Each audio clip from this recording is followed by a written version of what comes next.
एक बार एक आदमी ने एक बहुत ही खूबसूरत लड़की से शादी कर ली। शादी के बाद दोनों की जिंदगी बहुत ही प्यार से गुजर रही थी।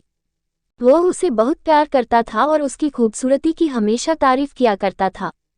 लेकिन कुछ दिनों के बाद लड़की को चर्मरोग हो गया और धीरे धीरे उसकी खूबसूरती कम होने लगी।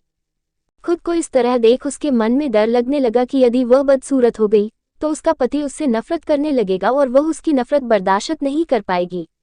इस बीच एक दिन पति को किसी काम से शहर से बाहर जाना पड़ा। काम खत्म कर जब वह घर वापस लौट रहा था, उनका रास्ते में एक्सीडेंट हो गया। एक्सीडेंट में उसने अपनी दोनों आंखें खो दी, लेकिन इसके बावजूद भी उन दोनों की जिंदगी सामान्य तरीके से आगे बढ़ती रही। समय गुजरता रहा और अपने चर्मरोग के कारण लड़की ने अपनी खूबसूरती पूरी तरह गंवा दी।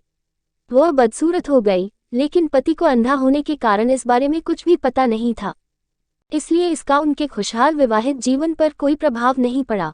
वह उसे उसी तरह प्यार करता रहा। एक दिन उस लड़की की मौत हो गई। पति अब अकेला हो गया था। वह बहुत दुखी था। वह उस शहर को छोड़कर जाना चाहता था। उसने अंतिम संस्कार की सारी क्रियाविधि पूर्ण की और शहर छोड़कर जाने लगा। तभी एक आदमी ने पीछे से उसे पुकारा और पास आकर कहा, अब तुम बिना सहारे के अकेले कैसे चल पाओगे? इतने साल तो तुम्हारी पत्नी तुम्हारी मदद किया करती थी। पति ने जवाब दिया, दोस्त, मैं अंधा नहीं हूँ, मैं बस अंधा होने का नाटक कर रहा था, क्योंकि यदि मेरी पत्नी को पता चल जाता कि मैं उसकी बदसूरती देख सकता हूँ तो यह उसे उसके रोग से ज्यादा दर्द देता। इसलिए मैंने इतने साल अंधे होने का दिखावा किया।